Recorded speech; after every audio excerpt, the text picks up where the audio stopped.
Cáncer de testículo, doctora, ¿cómo estás? Yemina Muy Villagrán. bien, Amelia, gracias por la invitación nuevamente. Al contrario, esta es tu casa. Y ahora sí, platícame, ¿da síntomas, no da síntomas como la mayoría? ¿Cómo saber? Da síntomas generalmente ya que está bien grandote, ¿no? Eso nos dicen siempre. Entonces, fíjate que hablando del testículo es un tejido que tenemos muy olvidado, ¿verdad? Siempre hablamos de la próstata, en las mujeres hablamos de la mama, del cáncer cervicouterino, ya hemos hablado de tiroides, pero como siempre no hemos repetido ningún tema. Entonces, este no lo habíamos tratado, pero este es el mes de la concientización sobre el cáncer de testículo. Entonces, sí, hay muchas enfermedades en el testículo que ya habíamos abordado por aquí de repente cuando vimos las parótidas, ¿te acuerdas que te dije que podían... Que tenía una relación directa, ¿no? Ajá, el tema de la parotiditis con, por ejemplo... la infección, las paperas, exactamente, la infección que hay que buscarle a la semana, particularmente a los adolescentes, ¿no? Sí. Si le dio paperas a la semana, tratar de ver si no hay un proceso infeccioso. Hablar del testículo es un tema también muy extenso, como todos los temas que tenemos aquí en medicina. Y un poquito antes de hablar de los tumores, vamos a hablar también de las lesiones benignas, ¿verdad? Que pueden ser los padecimientos infecciosos, que no hay que confundir uno con otro. Y hay también emergencias en el testículo, como es la torsión testicular, ¿verdad? Que se tuerce el cordón espermático. No hay irrigación como tal, porque la vasculatura pues queda... Al estar torcida, ¿verdad? Y me llegó alguna vez un caso de un chavo así, ¿no? Yo no sabía qué hacer, pues yo era en ese entonces en el Inter, antes de entrar a la especialidad, siempre he sido así como muy inquieta, muy activa. Entré a trabajar y no se me olvida que llegó con un dolor terrible. Y como médicos, hay veces que no conocemos todas las entidades, pues yo no sabía qué hacer, ¿no? Casi llegó desistiéndose. Le hablé a un urólogo. Claro. Estaba yo en un hospital afortunadamente grande, le hablé al urólogo y me acuerdo que fue una emergencia quirúrgica. También, ojo chavos con esto, porque es más frecuente a veces en los pacientes jóvenes y es un dolor impresionante, ¿no? Cosa que el cáncer testicular ¿Por qué no. se puede torcer ¿qué dijiste? El cordón espermático. Pues puede ser por alguna malformación que tengan, o que sea un cordón más largo también. No es un ejercicio, un golpe o algo así. No, o sea, que sea un cordón más largo y que cause esta torsión. Y no se me olvida que cuando lo meten a quirófano, porque es una emergencia quirúrgica, lo primero que hicieron fue destorcer y ver la viabilidad del testículo. Me acuerdo en ese entonces estaba con el doctor, en paz descanse, el doctor José Alfredo García Mata, que pidió, no se me olvida, en una riñonera agua tibia, que tibiaran el agua, metió ahí el testículo hasta ver si tenía viabilidad, si recuperaba su coloración, porque ya estaba morado, sí, literal ya estaba morado, y lo volvió a poner en su sitio. A ver, ¿le quitó el testículo? No se lo quitó, lo dejó. Volvió a poner en su sitio? El testículo lo volvió a dejar en unas bolsitas que se llaman bolsas escrotales. ¿Y a qué voy a colación con este tema? Bueno, hay una enfermedad que se asocia en un 10% de los casos a cáncer de testículo. Y es la falta del descenso. Cuando estás en el periodo embrionario, los testículos descienden hacia su bolsa escrotal cada uno, ¿no? Entonces, esta enfermedad se llama criptorquidia, como su nombre lo dice, cripto es oculto, o sea, se queda arriba. Y fíjate que es bien interesante, Amelia, esto, porque se dice que el 1% de los infantes puede llegar a tener criptorquidia, o por eso es bien importante que cuando los bebitos nacen, una de las cosas que se les revisa son los testículos para ver que estén descendidos. Que dicen, ya bajaron. Dicen, bueno, ya tiene los testículos descendidos. ¿A qué edad deben de estar?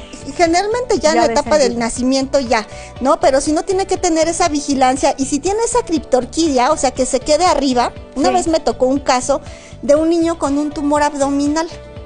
Pues cuando veo el tumor, era un tumor como de 20 centímetros, pero estaba intraabdominal, y cuando lo veo yo, lo clasifico como un tumor maligno de testículo. Ahorita vamos a ver eso, ¿no? Entonces le pregunto, ¿de testículo? Pero estaba en el abdomen. Estaba en el abdomen. ¿Y qué tiene que ver el testículo con el abdomen?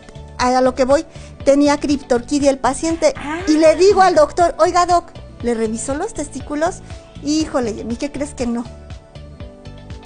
¿Qué crees que no? Le digo, ¿sabe qué? Revíseselos, porque no va a tener, este tumor viene del testículo. Antes de que yo le haga otras pruebas, estoy segura que este tumor viene del testículo por la morfología que me da. Efectivamente lo cita y se tenía razón. Nunca descendió, el tumor se quedó en el abdomen y lo estaban manejando como un tumor intraabdominal. O sea, el tumor era del testículo que no había descendido. Que no había descendido. Adentro del testículo. Sí, y es bien importante. ¿Y eso esto creció 20 centímetros? Así es. Y en un niño de 10 años. Es bien importante esto, te voy a decir por qué. Porque el 10% de los pacientes que no les desciende el testículo, es decir, que tiene criptorquidia, se asocia, esta criptorquidia se asocia también a tumores testiculares. Okay. Seguimos platicando con la doctora Yemina Villagrán. Oye, qué cosas de lo que se va enterando uno de esto. Nos quedamos con el tema del chavito que tenía 10 años, que no le descendió el testículo, hablando de cáncer de testículo, que todavía no llegamos al tema, pero bueno, que se le hizo un tumor de 20 centímetros. De 20 abdominal, precisamente, ¿por qué? Porque no había descendido el testículo, tenía esto que se llama criptorquidia, y como lo mencioné ahorita, el 10% de los pacientes con criptorquidia tienen factor de riesgo de desarrollar cáncer testicular. Ahora, Yemina, me platicabas también de un caso que si se hace un mal diagnóstico, ya que te dicen sí tiene cáncer de testículo, pero hay dos tipos, o bueno, hay varias clasificaciones, ¿no? Pero están los tumores germinales, que generalmente son malignos en un 95% de los casos, y los tumores estromales, que son los del tejido propiamente, el estroma testicular, y también aquí encontramos los de los cordones sexuales. Dentro de los germinales hay unos muy famosos que son los seminomatosos, que se dividen en otros tipos, el clásico, el espermatocítico, y los no seminomatosos. Entonces, el patólogo debe de diagnosticar y saber diagnosticarlo bien, porque de ahí depende el tratamiento. Tuve otro caso también de un amigo mal diagnosticado, mi amigo muy cercano me dice, es que me mal diagnosticaron, estuve recibiendo tratamiento para otro tipo de tumor que no tenía yo, que no y en lugar de ayudarme me estuvo perjudicando. Entonces, sí es bien delicado y deben de hacer un diagnóstico preciso, adecuado. Ahorita ya hay marcadores que como la inmunohistoquímica para confirmar estos diagnósticos, porque a veces es bien delicado. A algunos les va a ir muy bien, a otros les va a ir muy mal. Es como todo, o sea, dices tú, tuve otro caso de otro amigo que tenía un tumor enorme, y esa es otra, muchos les da pena. Empiezan con el crecimiento, aumento de volumen. El crecimiento normalmente pues es un crecimiento, no como un proceso infeccioso que es muy rápido, hay calor, fiebre. Entonces aquí es bien importante valorar marcadores tumorales en pruebas de sangre. Pero si el paciente está callado y le da vergüenza... No, que vaya, ¿es tierra del urólogo? Es tierra del urólogo, y después de un equipo, ya que se diagnostica, de un equipo multidisciplinario, hay un área de la urología que es la urología oncológica. El uroonco, y también obviamente la oncología médica cuando los pacientes requieren tratamiento. Tú me dices, así llega a crecer. Bueno, ese estaba intraabdominal, estaba oculto, ¿no? Se metió hacia la parte retroperitoneal, que es la parte posterior, ¿no? Del abdomen, tal vez tenía ligero abultamiento, pero muchos crecen en el testículo como tal y no crecen enormes. Te dije ahorita 20 centímetros, hace... un mes me llegó, ahí están mis alumnos que lo vieron, en una garrafa de 20 litros, imagínate, un tumor de 40 centímetros. Pero bueno, esto ya no puede ni caminar la persona. Así es, pero les da pena, Emilia. No, bueno, nadie decide de qué más bien decidiríamos no enfermarnos de nada, ¿no? Entonces, pues no es ningún pecado estar enfermo de lo que sea. Jonathan Mendoza, ¿se puede salvar un testículo con cáncer? Generalmente hay que retirarlo, Jonathan, dependiendo de la localización. Por ejemplo, si es un teratoma y es benigno, pero bueno, pues tienes el otro como tal, ¿no? O sea, porque dices, también te pregunta que si se puede vivir sin un testículo. Claro que se puede vivir sin un testículo, sí. Ok. Lorena Campos, ¿cuáles son los factores de riesgo que favorecen la aparición de cáncer de testículo? El primero que les dije, acuérdense, la criptorquidia, que es que no desciende el testículo, es un factor importante.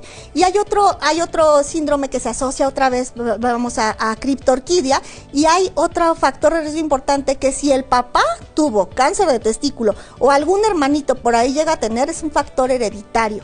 ¿Sí? Entonces ese factor hereditario es importante también. Hay que estar en revisión constante si por ejemplo el hermano o el papá tuvieron antecedentes de cáncer testicular. Esos son los factores de riesgo principales. O sea, no tiene que ver con la alimentación. No tiene tanto que ver con los ambientales, ¿no? Obviamente. Obviamente que si yo, por ejemplo, tengo un factor genético y le estoy sumando el tabaco, acuérdate que el tabaco es un agente mutante y estoy alimentando, ¿no? Entonces, hay agentes externos que, bueno, podrían condicionar a darle este empujoncito al factor genético que ya traigo. Volvemos a la primera pregunta.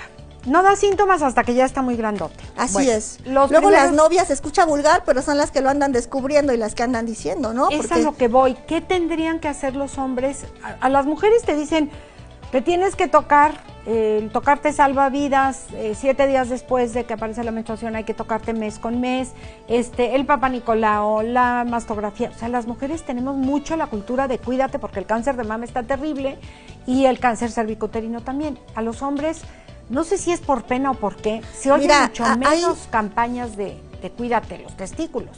Así es, fíjate que hace poco me hicieron una pregunta, voy a salir un poco del tema, ¿por qué era importante analizar una muerte materna y por qué era tan importante una muerte materna? Yo me quedé pensando, no, pues porque dejas a hijos, porque dejas, pero también es porque es un factor sociocultural y que se relaciona, y eso no lo supe contestar en su momento hasta que después me puse a leer un poquito, se relaciona mucho con el nivel socioeconómico bajo.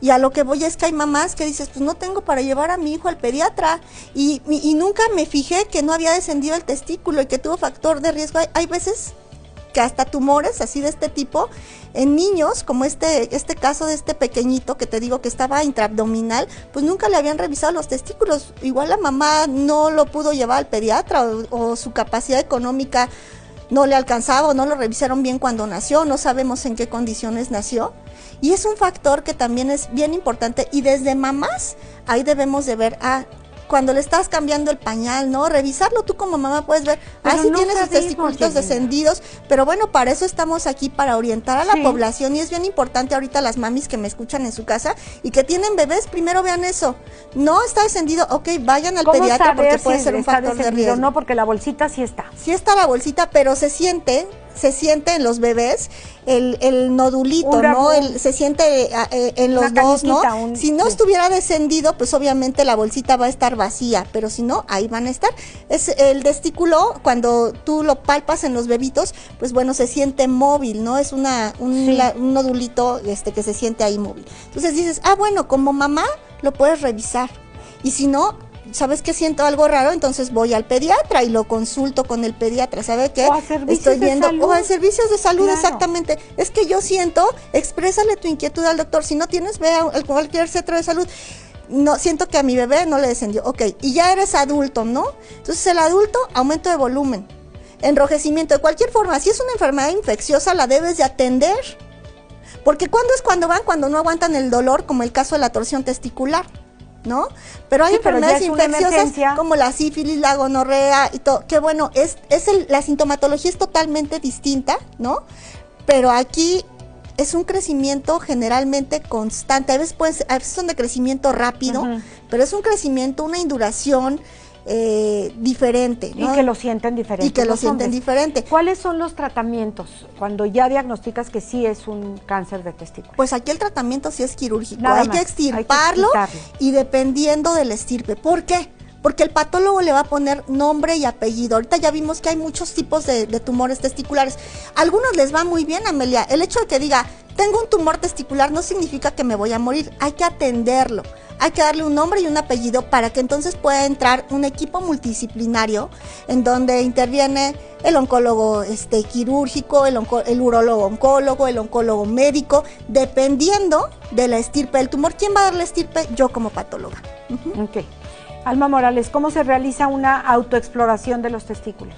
Pues bueno, tocándose el testículo, obviamente eso lo va a realizar el hombre, así como nosotros nos tocamos las mamas, ver que estén de características normales, que tengan movilidad, que no se queden fijos, que no encuentren una lesión dura o indurada o un crecimiento. Generalmente estos tumores tienen un crecimiento difuso o hacia algún solo lado. Entonces, esa es la manera de... Okay. Y revisar a los niños. Luego dice, tengo un niño de 8 años, es que me quiero bañar solo. Digo, no, espérate, es que yo de vez en cuando te tengo que bañar y los tienes que ver que no tenga... Hay niños que no dicen nada. Ok, una vez que ya descendieron los testículos, que es en el nacimiento, ya no hay riesgo de que se vuelvan a subir, ¿o sí? ¿Hay hernias testiculares? Puede haber alguna, pero es que es distinto. O sea, el descenso es ya bajaron ya están ahí, ¿no? Entonces puede haber hernias, sí, puede, pero bueno, lo importante aquí es el tema de los tumores, ¿no? Que es el tema también que nos compete, y ver si tenemos a nuestros niños, estar vigilándolos, porque hay chiquitos, este niño que te platico, obviamente era intraabdominal, pero hay niños que nos llegan también al servicio y que son tumores de 10, 12 centímetros, 20 y no dicen nada. Es muy frecuente. El cáncer testicular